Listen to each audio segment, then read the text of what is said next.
Shalom la famille, c'est votre frère Rossi Tongo. Je vais avec cette courte vidéo continuer notre série d'enseignements sur Elle est lion de Dieu de Aujourd'hui, je vais parler de la dîme de tout. C'est quoi la dîme de tout? On nous a appris que la dîme, c'est le 1/10 de notre revenu. Est-ce que la dîme de tout, c'est donner à Dieu tout ce qu'on gagne? Non, on va essayer d'expliquer ça dans cet enseignement. On va voir ce qui a donné à Dieu pour la première fois la dîme de tout. C'était dans quel contexte?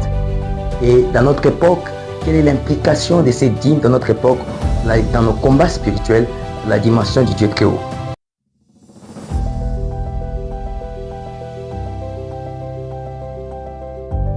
On va lire un passage qui va nous aider à comprendre dans quel contexte on a parlé pour la première fois de la dîme de tout et qui a donné à Dieu la dîme de tout. On va lire Genèse chapitre 14 à partir du verset 17 jusqu'au verset 20. La Bible dit ceci.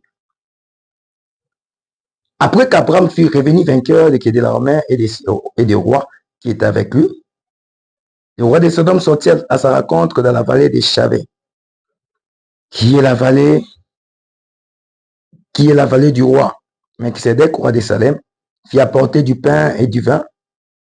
Il était sacrificateur du Dieu très haut. Il bénit Abraham et dit, béni soit Abraham par le Dieu très haut, maître des cieux et de la terre. Béni soit le Dieu très haut qui a livré tes ennemis entre tes mains. Et Abraham lui donna la dîme de tout. On dit, et Abraham lui donna la dîme de tout. Abraham lui donna la dîme de tout. La personne qui a donné à Dieu pour la première fois la dîme de tout, c'est le patriarche Abraham. C'est notre modèle.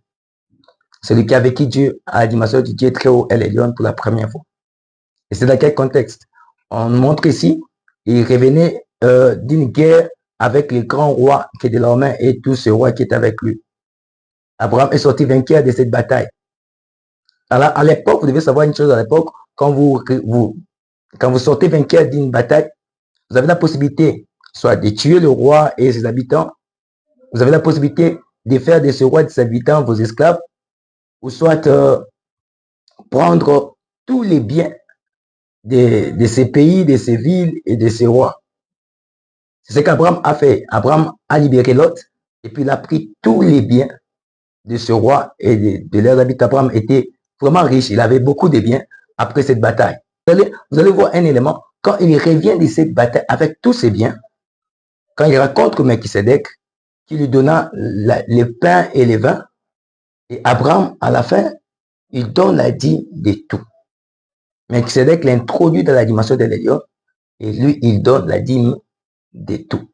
C'est quoi la dîme de tout dans ce contexte? La dîme de tout ici, c'est quoi? C'est le 1/10 de tous les biens pris auprès de l'ennemi. Abraham avait déjà ses biens. Mais ce qu'il a donné à Abraham, à Melchisédek comme dîme de tout, c'était les biens qu'il avait pris de ses ennemis après la bataille. Maintenant, pourquoi nous, on doit donner aussi la dîme de tout? Notre dîme de tout consiste à quoi, en fait?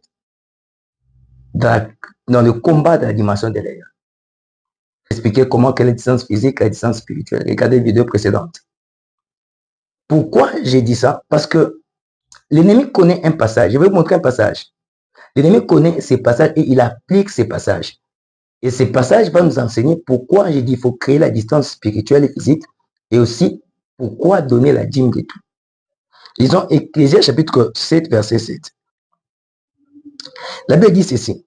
L'oppression rend insensés les sages et les présents corrompent le cœur.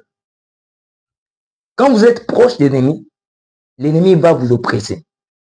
Parce qu'il connaît ces passages. Il sait que l'oppression rend insensé les sages. Vous êtes sage. Mais plus on va vous oppresser, plus vous allez perdre le contrôle. Je connais un monsieur qui devait déménager. Il était dans une parcelle dans laquelle la bailleresse n'était pas bien spirituellement. La bailleresse l'oppressait à tout moment. Il subissait les oppressions la nuit par les songes, subissait les oppressions la journée par des provocations bizarres. Jusqu'au point où, un jour, il n'arrivait plus à supporter, il a perdu le contrôle. Il a saisi la dame, il a tabassé la dame. Or, la dame, c'était une dame de 77 ans, quelque chose comme ça. Après quelques temps, il s'est commencé à souffrir d'une maladie bizarre. Et puis, on apprendra qu'il était décédé. Pourquoi? Parce que à force de subir les oppressions d'ennemis, il a perdu les contrôles. Quand on dit l'oppression rend insensé les sages. Voilà pourquoi la distance physique réduit l'oppression de l'ennemi. En imposant la distance physique, même la distance spirituelle, vous réduisez les oppressions physiques et spirituelles. Et au-delà de la réduction des oppressions physiques et spirituelles, l'ennemi ne peut pas vous lâcher. Il connaît cette partie B de ces passages. La partie qui dit « les présents corrompent le cœur ». Quand il vous cherche de plusieurs fois, il n'arrive pas à vous avoir. Il sait qu'avec les présents, il a la probabilité de 90% pour vous avoir. Parce que les présents corrompent le cœur. Vous allez être là à la maison, vous recevez un coup de fil ou un message qui vous dit on a quelque chose à vous offrir. Vous regardez la somme ou les biens qu'on veut vous offrir. La conscience commence à vous dire réellement, cet argent peut résoudre vos problèmes. Vous commencez la conscience, vous devenez raisonnable, rationnel. La conscience commence à vous rappeler combien ces biens pourra combler vos vides.